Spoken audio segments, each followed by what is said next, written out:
On célèbre le 75e anniversaire de l'Association de paralysie cérébrale du Québec. Et pourquoi on en parle tant dans la région, c'est que le président, depuis plusieurs années, Joseph Coury, est un Joannais bien ancré dans sa communauté. Et pour célébrer le tout, il nous a aussi amené un invité. Donc, deux invités à vous présenter. D'abord, Joseph Coury, le président. Bonjour à vous. Bonjour. Accompagné de Richard Abel, pianiste bien connu et longtemps aussi associé avec la paralysie cérébrale. Donc, bonjour à vous deux. Bonjour, Eric. Bon, 75 ans, c'est pas rien parce que dans le Québec moderne d'aujourd'hui, de voir des organisations qui célèbrent des 40, 50 ans, 60 ans, 75 ans de fondation, c'est beaucoup. Donc, on a traversé la porte de la pérennité. Il y a eu des hauts, il y a eu des bas, comme dans n'importe quelle organisation, mais la question que j'ai envie de vous poser, comment se fait-il que l'association existe-t-elle toujours après 75 ans? Qu'est-ce qui fait qu'elle a perduré dans le temps? C'est une excellente question. Vous avez très bien dit, la société nouvelle nous donne la possibilité de continuer la survie d'une association qui fête aujourd'hui ou qui prépare le 75e anniversaire, qui a vécu des hauts et des bas. Il faut l'admettre. Et moi, quand je suis arrivé à l'association, il restait 3 mois de vie à l'association dont j'ignorais totalement. Ceci dit, c'est une question de conviction, c'est une question d'engagement à l'égard des personnes qui sont nées avec un handicap et qui n'avaient jamais rien fait dans leur vie pour vivre cet handicap. Donc tu t'engages automatiquement, solennellement et humainement pour aller de l'avant, pour leur donner un coup de main à ceux et celles qui n'ont rien ou presque pour l'équilibre de l'humanité. C'est pour cela qu'on est resté vivant. Vous êtes président depuis quoi, 25 ans? 23 ans. 23 c'est ma ans. 23e année. Bon, et il faut quand même rappeler un peu les faits. Au moment où vous arrivez président, on le sait, la paralysie a eu ses grands télétons à la télévision qui ont donné les heures de gloire et de visibilité. Or, il y avait aussi des enjeux au niveau de l'administration, au niveau des finances. Dans quel contexte vous êtes arrivé et qu'est-ce qui fait que vous êtes arrivé à la présidence de cette organisation-là? Qui vous a mis en contact? C'est une très bonne question. Je suis arrivé parce que une équipe est venue me demander d'être le président d'honneur du dernier téléthon de l'association qui s'appelait le Téléthon à l'envers. Ce n'était pas un téléthon télévisé, c'était un téléthon que nous devions téléphoner aux gens pour ramasser des sous.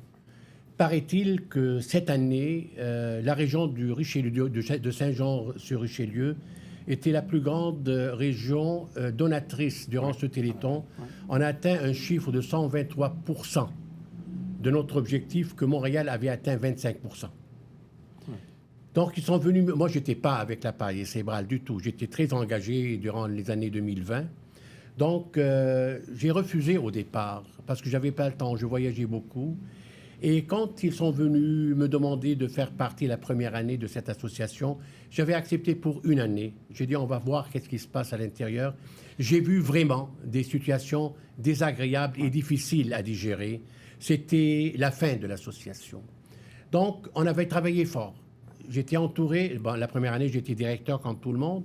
La deuxième année, c'était la première assemblée générale qui était à Granby. Ils sont venus, c'était mon premier contact avec les personnes vivant avec la paralysie cérébrale aiguë. On m'a dit, si tu ne prends pas l'association comme la présidence de l'association, on ferme boutique. Ouais. J'ai dit, moi, je ne suis pas là pour ça. Donc, histoire courte, j'avais accepté pour une année. Maintenant, et ça fait 23 ans. C'est ça. Maintenant, je n'ai plus une réponse pour vous dire comment je suis rendu à la 23e année. Bon. Dans quelles circonstances avez-vous fait la connaissance de Richard Abel? C'était un premier contact. Je connaissais Richard Abel comme pianiste. Et dès la première année de ma présidence, on avait commencé les concerts à Saint-Jean-sur-Richelieu, c'était à la cathédrale. Et Richard Abel, je ne le connaissais pas, mais quand j'ai connu, quand il est venu à la maison, qu'on a mangé ensemble, et j'ai senti la sensibilité de cette personne, l'humanisme de cette personne. Et la première année, il est arrivé avec un piano à queue de 7 pieds ou 9 pieds, si ma mémoire est bonne. La mémoire est toujours vivante avec Richard. Et il ne nous a pas lâchés. Il a fait tous les concerts avec nous, avec une générosité inégalée. Il est allé en France avec nous. Il a joué à l'UNESCO. Il a joué à Lyon, à la Bourse du Travail. et il a continué avec nous. Et maintenant, il est à nouveau avec nous dans un nouveau départ. Et c'est à lui de nous raconter ça. Et Richard, évidemment, quand on est artiste, on se fait solliciter pour mille et une causes. Elles sont toutes bonnes. Qu'est-ce qui fait que tu as accroché sur cette cause-là en particulier et que tu es toujours associé à la cause aujourd'hui? Bien, je pense que la réputation de M. Khoury est légendaire, c'est-à-dire, dans ma vie, c'est la personne que je pense qui convainc le mieux le monde. Quand M. Khoury nous appelle, on ne peut pas dire non. Il arrive à nous convaincre. Alors, quand il m'a appelé, je n'ai pas pu dire non. Puis quand j'ai vu aussi que la façon qu'il s'impliquait et surtout l'honnêteté qu'il mettait dans son travail, lui, c'est tout est respecté à la lettre. Il n'y a pas d'affaires en dessous. J'ai aimé la transparence qu'il avait. Et puis, même parfois, je lui demandais des choses, si ça, je ne peux pas faire ça au niveau de l'éthique, au niveau de... Il est très à cheval sur les principes. Et puis, c'est parce que c'est ça, il arrive à nous convaincre, puis tout le monde qui travaille autour de lui, il dit, toi aussi, tu t'es fait... Des fois, on se fait avoir dans le sens que on s'est supposé être une petite chose, finalement, il en ajoute, ça devient... Tu aurais pu être impliqué à 2-3 ans, mais bref, c'est pas ça qui est arrivé. J'ai fait 5-6 ans, je pense. Facilement, là, puis c'est ça, puis après ça, ils ont dit, bon, on va apporter du 109, je pense qu'il y a d'autres personnes qui m'ont remplacé. Mais on est restés amis. Alors, quand il y a les fêtes ici du Canada, ben, souvent, il pense à moi parce qu'il organise ça. Alors, et puis, on est restés amis. On s'appelle plusieurs fois par année, puis on soupe ensemble. Et puis, je pense qu'on a un respect mutuel. Oui, c'est ça. Ouais. Et la cause dans tout ça, en quoi cette cause-là te parle-t-elle à toi? Là? Je ne sais pas si c'est maladroit de dire ça de ma part, mais ce qui me touche beaucoup aussi, en plus des gens atteints de l'handicap, c'est les proches aidants. C'est les gens qui donnent leur vie, qui font un don de soi incroyable. J'ai vu des mamans sacrifier toute leur vie maintenant, qui coupent. Tu sais, des fois, c'est des jeunes hommes qui ont 22 ans, puis il faut encore changer la couche et des trucs comme ça. Écoutez, c'est incroyable ce qu'ils font. Et moi, c'est de les voir prendre soin de leur enfant, puis de ne pas les abandonner. Puis ça me touche. Des fois, je suis en pleurs quand je les vois. Puis je me dis, si aussi, eux, on peut les aider, on peut leur apporter un peu... L'autre jour, il y a eu une rencontre, puis moi, j'avais une caisse de CD dans mon char. J'ai décidé d'en donner à tout le monde. À tous les parents qui s'occupaient d'un enfant. Je leur ai donné... J'ai dit, si vous pouvez écouter un peu de musique, puis ça peut vous faire un peu de bien, ça peut vous apporter un peu ben, tant mieux. Puis je suis touché par les proches aidants de ces gens-là, plus, évidemment, les gens atteints aussi. Le 27 novembre l'année dernière, à Montréal. Qu'est-ce qu'il y avait le 25 novembre? C'était une rencontre, on était 104 personnes. Et notre première diffusion de téléhandicap en direct, c'était avec les familles, les enfants. Et Richard était notre invité. Il a participé à notre rencontre télévisuelle. Il a distribué les CD, une caisse complète à toutes les personnes. Tu sais, il m'a dit, Richard, si tu as quelques CD que tu peux vendre, ça va me faire plaisir. Je suis arrivé, puis je regardais ses parents qui prenaient soin, puis les essuies, la bouche, les mains. Puis c'est une attention constante. Je ne leur vendrai aucun CD. Non, il n'y en a pas question. J'en ai tout le monde, j'ai photographié, pris des photos. Je suis touché par il a versé des larmes chaudes. Oui. Bon, Joseph Khoury, vous l'avez dit tantôt, quand vous êtes arrivé à la présidence, évidemment, la situation était tout autre. Mais en même temps, l'association avait beaucoup de visibilité et de notoriété de par son Téléthon. 23 ans plus tard, qu'est-ce que fait aujourd'hui l'association de paralysie cérébrale? On la voit peut-être un peu moins comme on la voyait à l'époque des Télétons, mais qu'est-ce que fait cette association-là au jour le jour? C'est... je le pense, la détermination de tous les membres des conseils d'administration qui m'ont accompagné, la transparence, la visibilité et l'engagement sont des critères qui ont donné la pérennité depuis les 23 dernières années et qu'on a annoncé maintenant pour les 15 prochaines années une pérennité, une deuxième fois qu'on a annoncé la pérennité pour l'association parce que nous vivons une situation ascendante qui ne s'arrête pas de monter, à tout point de vue, que ce soit avec les autorités, que ce soit avec les donateurs, que ce soit avec tous ceux et celles qui s'engagent avec nous. On est extrêmement transparent. Quelles sont les sources de revenus aujourd'hui, annuellement? On a des revenus dans le sens où nous avons des legs, que nous recevons des personnes qui nous laissent ça. Et ça, je m'incline avec respect devant ces personnes-là. Nous avons un engagement, d'ailleurs, les 20 premières années, on était loin de toute subvention du gouvernement. Ça, c'est des points importants qu'on aimerait bien les préciser. On a retroussé nos manches, on a fait des événements majeurs, on a fait des concerts extraordinaires qui étaient reconnus à travers le Québec. Et tout ça a apporté de l'argent à l'association. Et la région de Saint-Jean-sur-Richelieu était et restera toujours la plus grande région donatrice pour l'association. On a envoyé beaucoup d'argent. Aussi, on a différents projets comme on est en train cette année pour le 75e anniversaire. On est en train de créer, on a créé déjà, on a développé un programme d'action pour sillonner le Québec. Donc, depuis 2 ans, on a aussi la participation et je remercie infiniment le ministère de la Santé et des Services sociaux pour cette implication et pour cette confiance qu'ils nous accordent, qui sont très heureux, très impliqués avec nous. Bon, qu'est-ce qu'on fait maintenant pour le 75e? De quelle façon on le fête et on le célèbre? Ça, c'est la question du jour. Et c'est avec un grand honneur que je vous annonce et j'annonce à la population johannaise, étant donné que le siège social est à Saint-Jean-sur-Richelieu, donc on a décidé avec notre partenaire au Vieux du Lutte depuis les 3 dernières années. J'avais parlé à Pedro, là, qui nous a quittés aujourd'hui pour le Portugal pour aller passer des vacances.